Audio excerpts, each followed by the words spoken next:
My name's Liam, and I'm 28 years old. If you were to ask my family to describe me, you'd likely be met with a thoughtful pause, a slight tilt of the head, and then a vague, gently dismissive summary. Oh, Liam? He's the quiet one. Or he does something with computers, I think. Very focused. They'd say it with a smile, as if my quietness were a charming, harmless quirk, like a cat that prefers to stay under the bed. For most of my life, I accepted this role. I was the steady, low-humming background noise in the vibrant symphony of my family, the one who caused no ripples, who required no special attention, but who, consequently, never seemed to be truly seen. I used to believe it was a flaw in my own design, that perhaps I simply lacked the kind of vibrant personality that commanded notice. But over the years, a pattern emerged, subtle at first, then as clear and insistent as a crack spreading across glass. It was a pattern of being consistently, quietly, and completely overlooked, no matter how diligently I worked or how readily I offered my support. This pattern was most pronounced in relation to my younger brother, Ethan. At 25, he is a force of nature, or at least, that's how our parents perceive him. He's charismatic, effortlessly confident, and possesses a charm that seems to smooth his path through life. He has been their golden child since birth. I remember when he brought home a B+ in a high school history class, my mother baked his favorite lemon drizzle cake and posted a photo of him, beaming, on her social media page with the caption, "Our future historian." Meanwhile, when I graduated from university with a dual degree in cognitive science and digital media, achieved while juggling 2 jobs to pay my own way, my parents were having a spirited dinner table debate about the new neighbor's fence. There was no cake, no card, not even a simple "congratulations, son." I sat there, a ghost at my own feast, waiting for a pause in the conversation, a moment to mention the diploma sitting in a cardboard tube in my room. But then Ethan announced he'd landed an interview for a junior marketing position, and the rest of the evening was consumed by speculation about his bright future. As always, I smiled, nodded, and offered my sincere congratulations. It's what the quiet, supportive older brother does. That particular silence stung, but like so many others, I packed the hurt away in a dusty corner of my mind. I had more important things to build. I had just been accepted into a master's program at North Harbor University, a significant step, as I was the first in our family to pursue postgraduate education. I balanced the demanding coursework with a full-time job in human-centered design, a field I was deeply passionate about. The work was challenging, often lonely, but it was mine. I was creating something tangible, something I could be proud of, even if it went unnoticed by the people who were supposed to be my biggest champions. I didn't need a parade, but I held on to a quiet, fragile hope that they might attend my graduation ceremony in May. Just maybe. Then, about a month ago, my Aunt Carol called. Her voice was effervescent, bubbling with the kind of cheerfulness that usually preceded a favor. "Liam, sweetie, just calling to see if you're free on the 17th?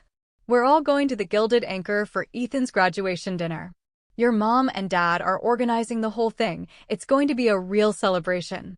I felt a familiar coldness seep into my chest. The 17th? I didn't know anything about it. There was a beat of awkward silence on her end. "Oh. Well, I just assumed they'd have told you." It must have slipped their minds. You know how they get when they're planning something for Ethan. Her words, meant to soothe, only twisted the knife. I thanked her for the call and hung up. A few minutes later, I dialed my dad's number, determined to be direct, to avoid the usual dance of implication and assumption. I asked him about the dinner. He didn't feign surprise or forgetfulness. "Oh, that," he said, his tone casual, almost breezy. "Yeah, we didn't think you'd want to come. You know, with your own school stuff wrapping up, we figured you'd be swamped and wouldn't be interested in all the pomp and circumstance." The casual cruelty of it, delivered with a little chuckle as if we were sharing an inside joke, was breathtaking. It wasn't a new sentiment, just a louder, clearer broadcast of an old message. Your world is small, your interests are niche, your achievements are secondary. I didn't react. I didn't raise my voice. I simply said, "Okay then.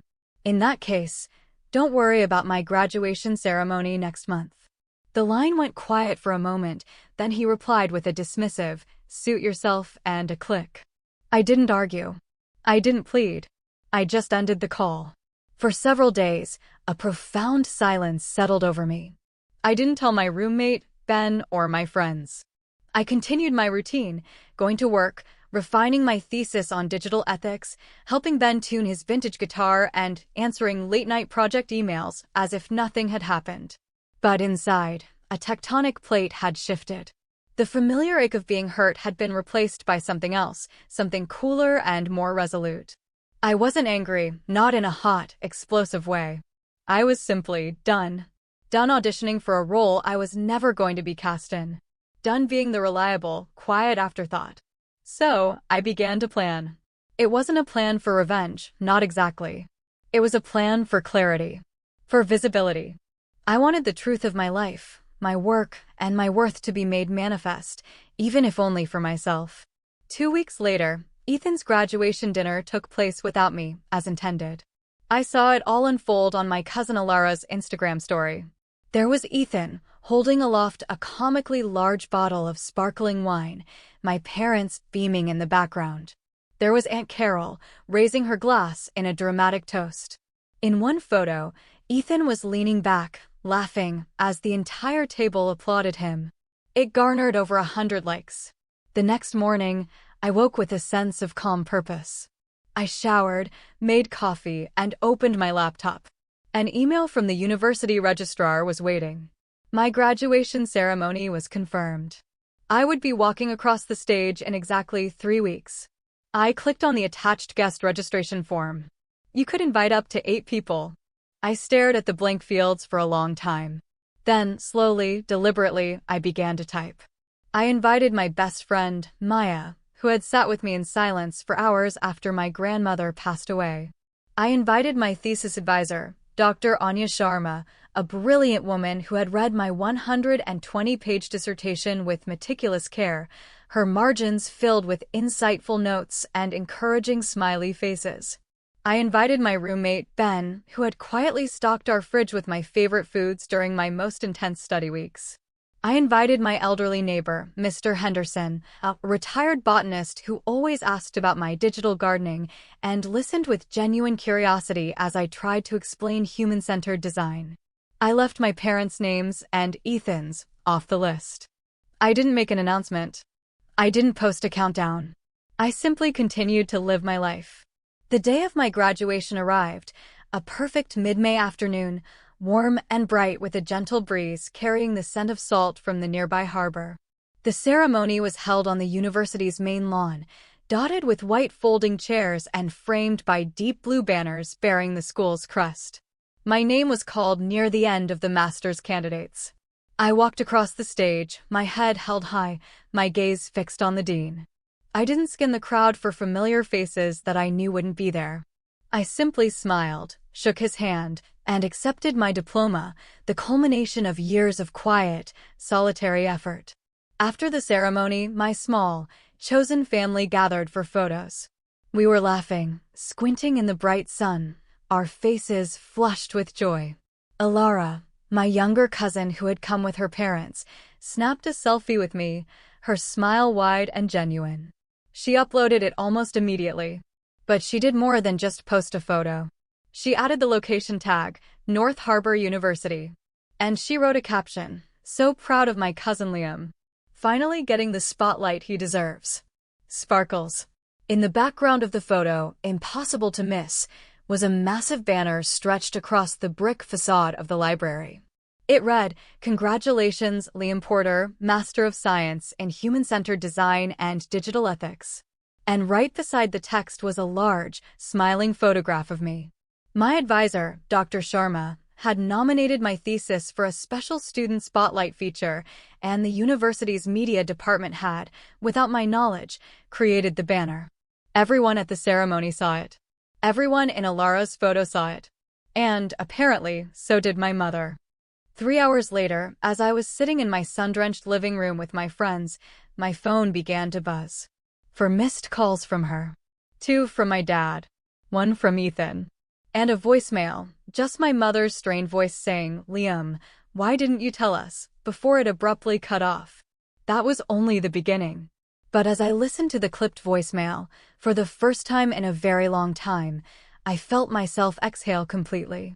The first thing I did after hearing that voicemail was place my phone, screen down, on the side table and walk into the kitchen.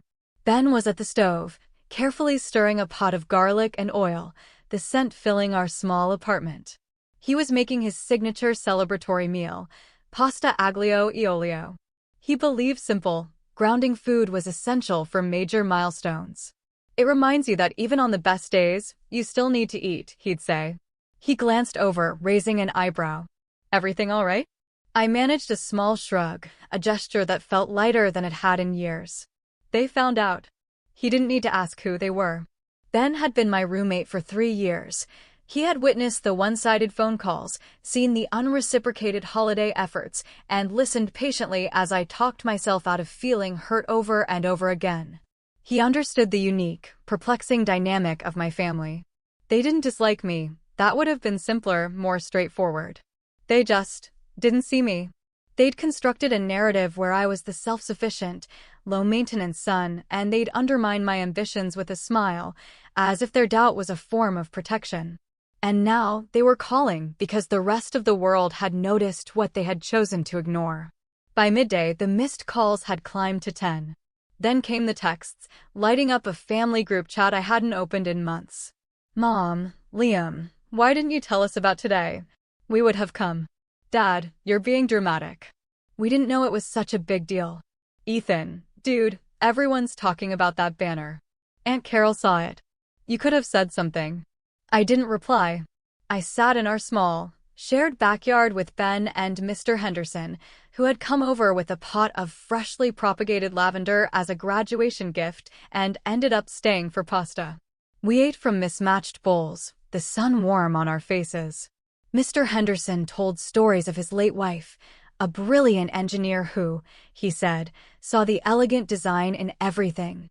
Ben made a terrible pun about user experience and the afterlife. And I just listened, soaking in the easy, genuine affection. It felt like coming home to a place I had built myself. It wasn't until late that evening, the city lights beginning to soften the darkness outside my window, that I finally picked up my phone. I chose to call my mother. She answered on the second ring, her voice unnaturally soft, coated in a layer of sugary concern. "Liam," she began, "honey, we were just so surprised to see Alara's post. I had no idea you were even graduating today." I let the silence hang in the air, a space for her words to echo. It stretched just long enough to become uncomfortable. "Why wouldn't you tell us?" she asked again, her tone shifting to one of genuine, wounded confusion. I finally spoke, my voice calm and even. "You didn't tell me about Ethan's dinner." "That's different," she said, her response immediate and defensive. "We thought you might not want to go. We know how busy you are." A quiet, mirthless laugh escaped me. It was so predictable. "And you thought I wouldn't want you at my graduation?"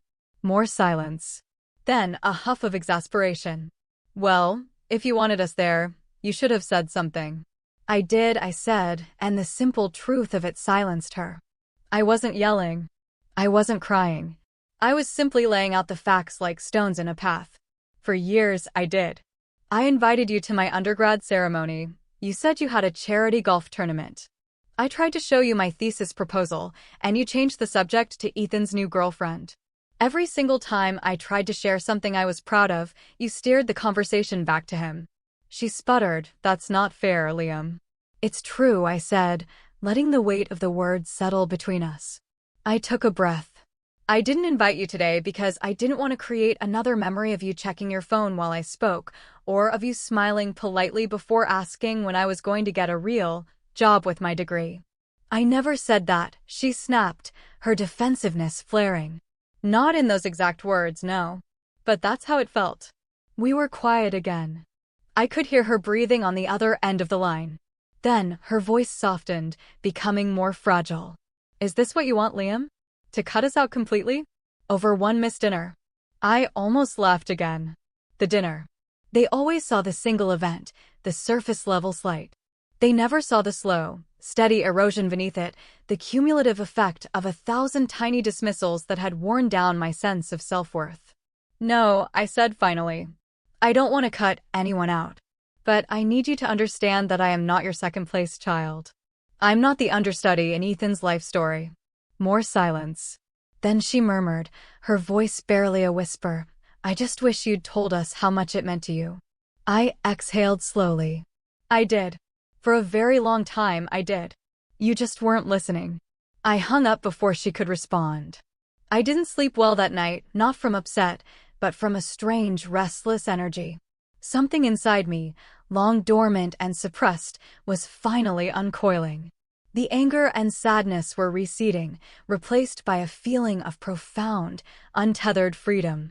But I knew this wasn't the end. The next morning, I sent a few emails. They weren't petty or vengeful. They were formal, professional. I reached out to the university's digital media department, where I'd done my graduate assistantship, and asked if they would be interested in featuring my thesis project on their official blog. It had already received some quiet praise in niche academic circles. They responded within the hour. Of course, we'd be honored. Then I sent another email, this one to the university's development office. I asked if they would consider creating a small scholarship grant for graduate students in the design program, and if it could be named after my late grandmother, Eleanor. She was the only person in my family who had seen my quiet nature not as a lack, but as a strength. She'd passed away when I was 16, but I could still hear her voice, warm and clear. Don't you worry, my Liam. One day, they'll see you. The world has a way of making space for quiet brilliance. By Thursday, the university's official social media channels had posted a feature on my project, complete with a professional headshot. The caption read, Alumnus Liam Porter's groundbreaking thesis on digital ethics is revolutionizing how we think about user empathy. Full story on our site. The post was shared hundreds of times. And that's when the real deluge began. Calls from distant relatives who suddenly remembered my name. Texts from cousins offering belated congratulations. And more calls from my parents, their tone now a confused medley of pride and guilt, trying to find a comfortable middle ground where they could pretend they had been cheering for me all along. I didn't block them. I didn't explode. I just let the calls go to voicemail. But then, something happened that I couldn't ignore. Ethan showed up. He was waiting outside my apartment building on Saturday afternoon, leaning against the brick wall with a practiced nonchalance, hood up, hands jammed in his pockets. When I walked out with a bag of groceries, he pushed himself off the wall. Hey, he said, his voice a little strained. I gave a curt nod. Ethan. So, you really weren't going to tell us, he stated, not quite a question. Would you have come? I countered, shifting the weight of the grocery bag. He opened his mouth, then closed it, looking down at his shoes. Look, man, I get it. I do.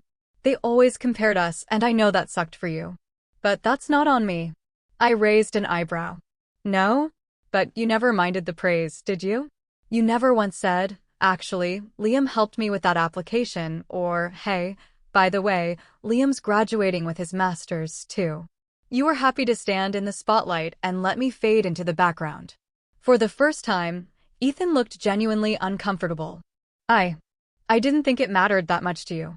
You always seemed fine. And that, I said, my voice steady, is the entire problem. He shifted his weight, scuffing his sneaker on the pavement. So what now? You just gonna write us all off forever? No, I said, looking him straight in the eye. I'm going to keep doing what I've always done. Working hard, building things I'm proud of. The only difference is, from now on, I'm not going to do it quietly while everyone else takes the credit or makes me feel small for trying. Ethan nodded slowly, processing my words. Okay, fair enough. He started to walk away, then paused and turned back. For what it's worth, that banner was pretty damn cool. A small, genuine smirk touched my lips. Thanks. He left, and I stood there for a long moment, the grocery bag growing heavy in my hand, the familiar hum of Port Blossom around me. I felt a sense of closure, a chapter ending. Then I went inside, put away my groceries, and opened an email that would change the course of everything. The email was from an address I didn't recognize, and the subject line was deceptively simple. Your thesis caught our eye. Let's talk. My first instinct was to dismiss it as spam, but something made me pause. I clicked it open. The message was brief and professional. Dear Liam Porter, I recently came across your master's thesis on human-centered design and digital ethics while researching emerging thought leaders in the field. Your work on interface empathy and user-centric moral frameworks was not only insightful but deeply resonant with a project our firm is currently developing for a major new client. We are assembling a specialized task force for this high-profile initiative, and I would be very interested in setting up a meeting to discuss a potential consulting role. The timeline is accelerated, so please let us know by the end of next week if you are available to connect. Best regards, Eleanor Vance, Executive Director of Strategy, Vividly Digital.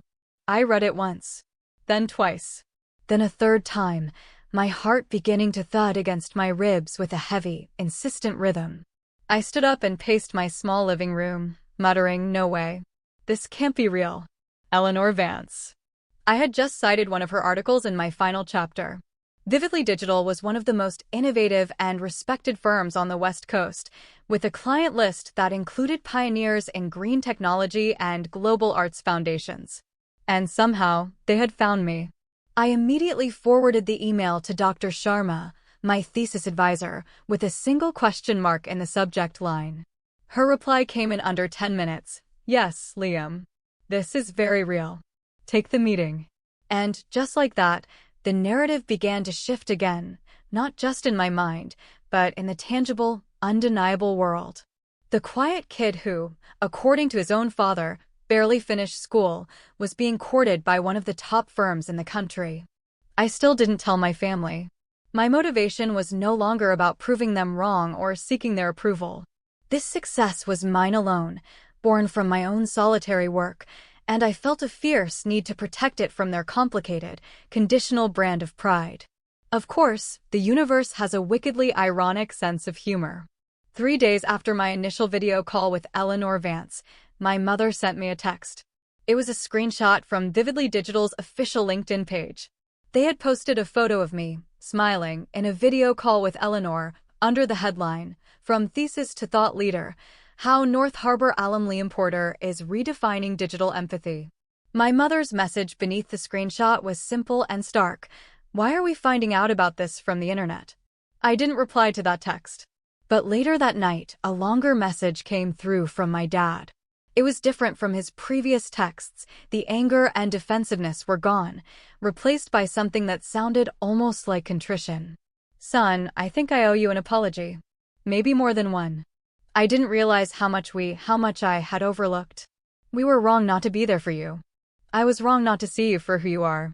I stared at the words on my screen for a long time, my thumb hovering over the keyboard. I typed and deleted 4 different responses before finally settling on something honest. Thank you for saying that. I'm not angry anymore. But I won't pretend the past didn't happen. He didn't reply that night, but a fragile truce seemed to hang in the air.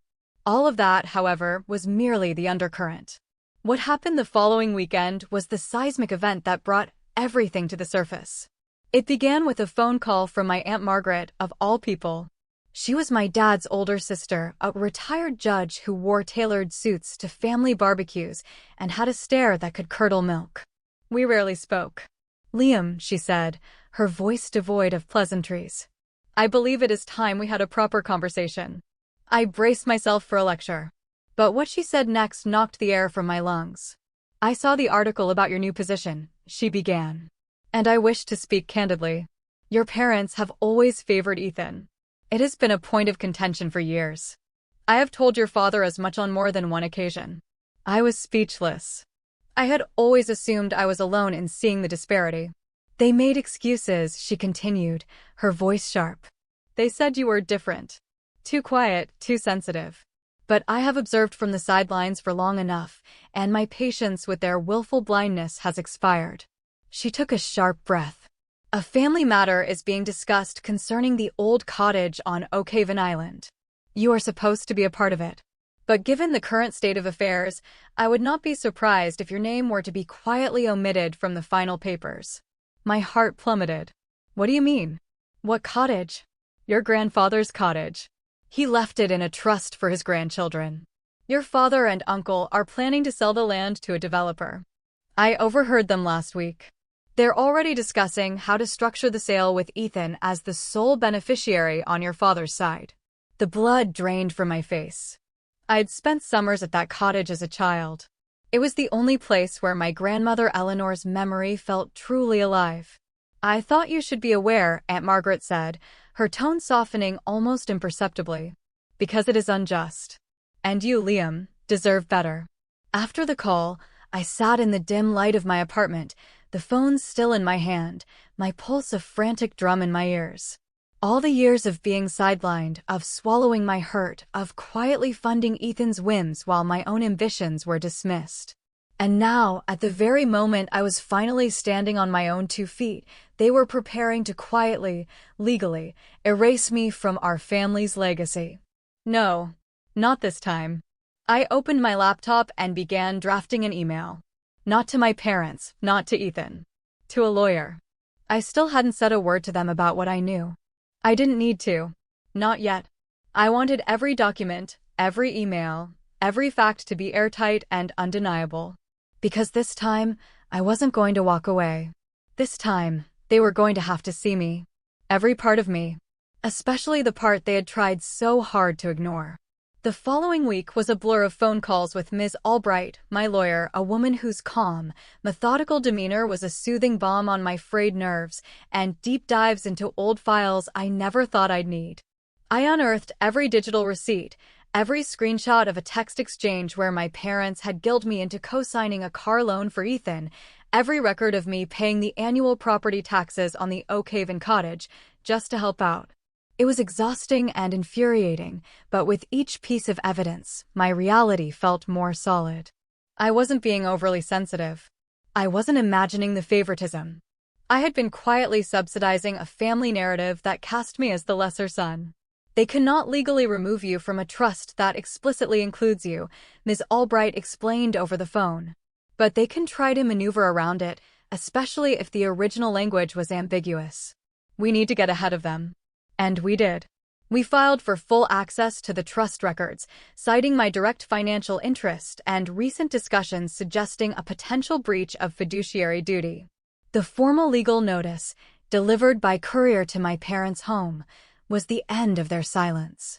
I was in a meeting at Vividly Digital, sketching out a user flow on a whiteboard, when my phone, set to vibrate, began its relentless dance on the conference table.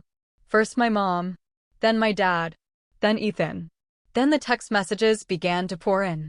Mom, Liam, what on earth are you doing? This is a family matter.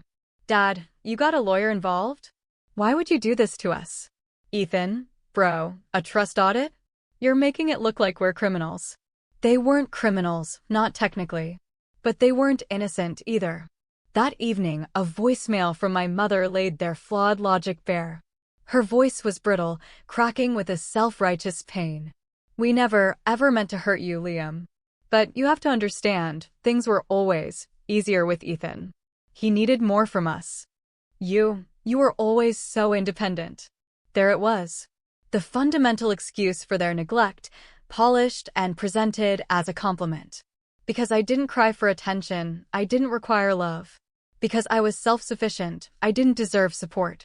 That voicemail was the final piece of evidence I needed, not for a court, but for my own heart. I didn't reply.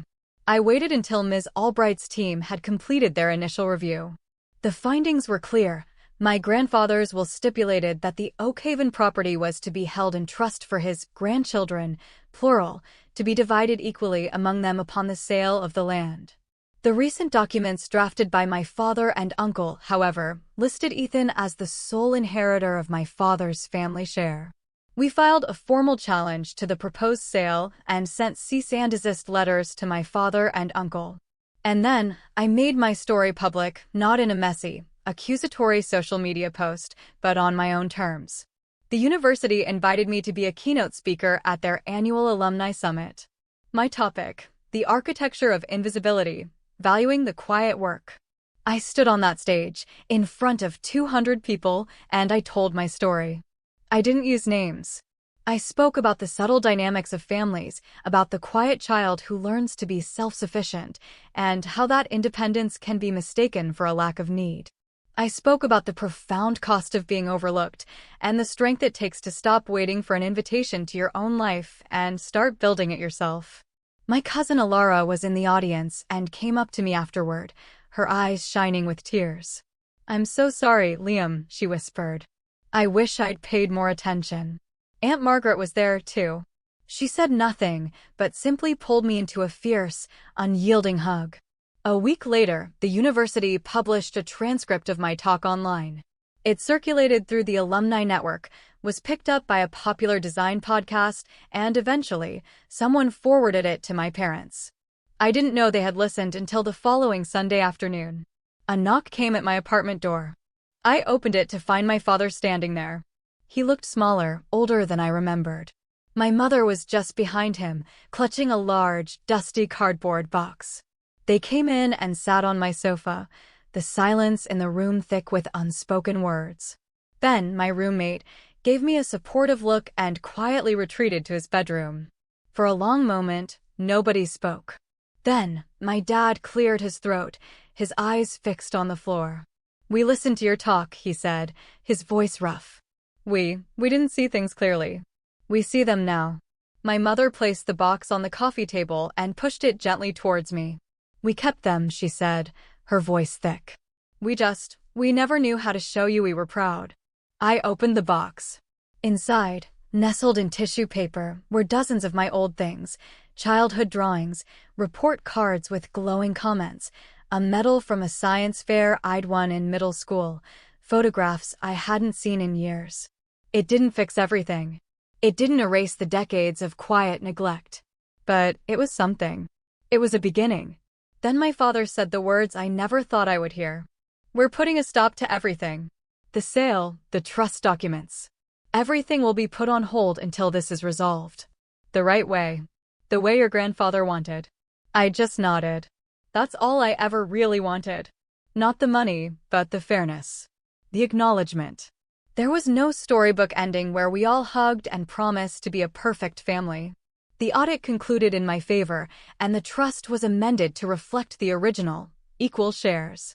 I chose to invest my portion into a new nonprofit foundation supporting first-generation students pursuing careers in design and technology.